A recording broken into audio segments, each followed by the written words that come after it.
Bueno, volvemos y seguimos con las actividades del 15º Festival y Congreso Latinoamericano Una Puerta a la Libertad, no al manicomio. Y tenemos en línea a la directora de la película De cerca nadie es normal, sobre la locura y la sociedad actual. Esta película fue estrenada en el 2019 y se proyecta en el festival, en la Sala Nachman, el miércoles 19 horas, y el viernes 21 de octubre, 15 horas, en el Faro de la Memoria.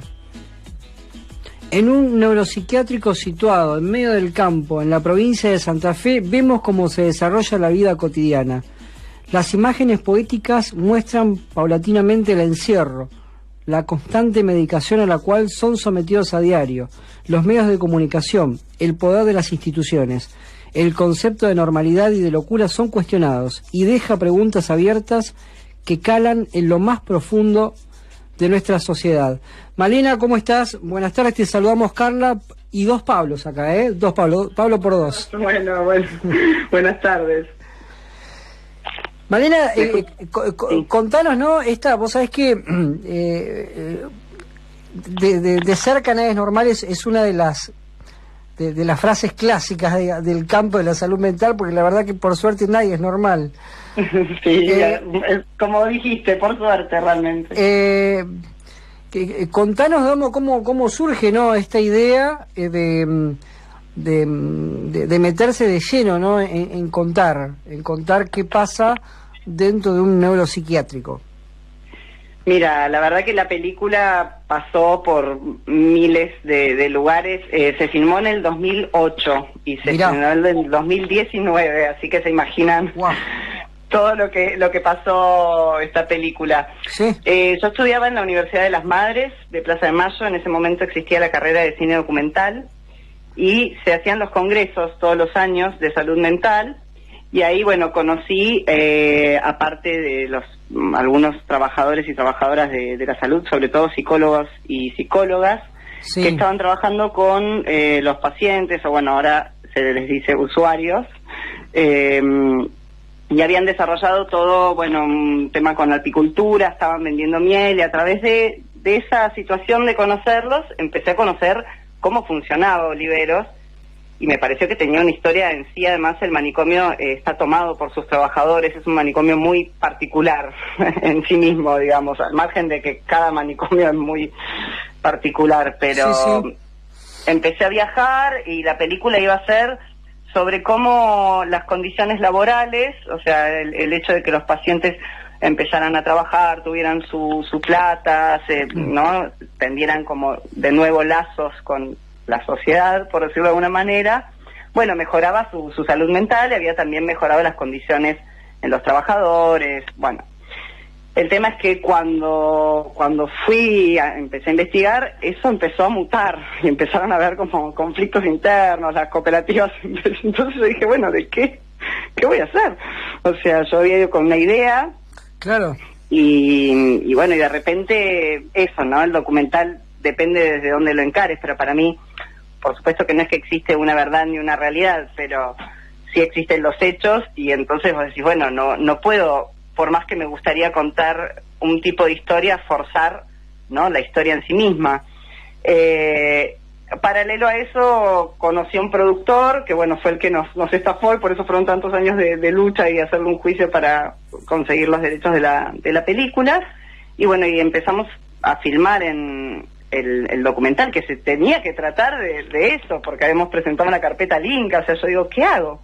Claro. Y dije, no, bueno, va a ser sobre la locura en sí misma, o sea, sobre la locura de adentro y de afuera, ¿no? Porque eso es lo que yo quiero también, siempre remarco mucho, porque parece como si la locura estuviese, ¿no?, entre cuatro paredes y pobres locos o locas, y al menos, no sé si la pudieron ver la peli, pero lo que intento hacer es, bueno, ese puente, ¿no?, que en realidad nuestra sociedad está enferma y bueno, se construyen lugares así a raíz de la enfermedad primera, digamos, de la sociedad, no como consecuencia, ¿no?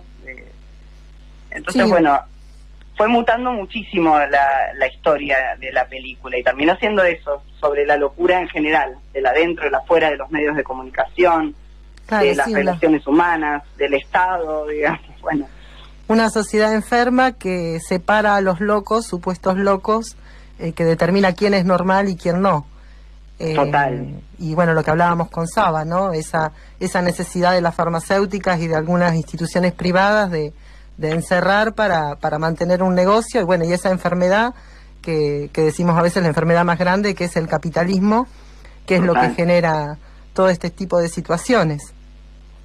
Es que si vos te pones a pensar, en realidad las situaciones opresivas, ¿no? Son las que terminan generando, bueno, cuadros, lo que conocemos, ¿no? Como, tuvo un ataque de pánico, bueno, eso viene de algún lado, es cuando ya no podés más, cuando la propuesta, lo que viene de afuera es tanto, o mismo a nivel familiar, ¿no? Hay una frase en la película que dice una enfermera que dice, bueno, vienen los familiares, y nosotros decimos, en realidad los que tendrían que estar acá adentro son ellos. Claro, vienen a visitar al paciente, y vos decís, claro, ¿cómo esta persona no va a estar acá? ¿No le va a pasar algo si fue criada en este ambiente? Y ese ambiente se genera, no es que está recortado, las familias no es que están, las familias disfuncionales recortadas, no, son parte de una sociedad también disfuncional, y de un Estado disfuncional también, porque digo, el lugar, por más que sea público, bueno, tiene un montón de falencias que vos decís, no, qué sé yo, no tenían una sola frazada, viste, por paciente. Entonces vos decís, bueno, acá hay una falla estructural. O sea, más allá de todo lo que podamos ponernos a pensar sobre la salud mental, la medicación, pero arranquemos por las frazadas, o sea, y no están. Entonces vos decís, bueno, sí, como comer con un cuchillo y un tenedor. Claro, con un vaso.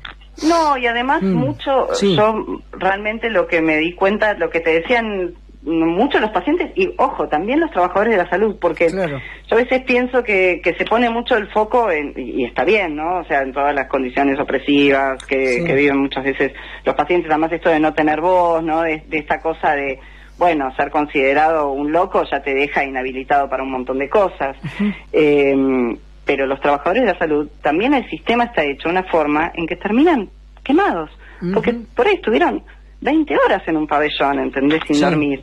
Entonces llegan a su casa alteradas o alterados, y se genera una rueda que yo creo que muchas veces las condiciones, incluso de los trabajadores, no se cuestionan, pero son terribles y te llevan a estados también de mucho estrés. Y también están medicados a veces, ¿entendés? Los que medican, están medicados, viste, una rueda que... Sí, no existe esa contención también para el que trabaja con problemáticas de salud mental, que era lo que hablábamos también en el programa pasado, ¿no?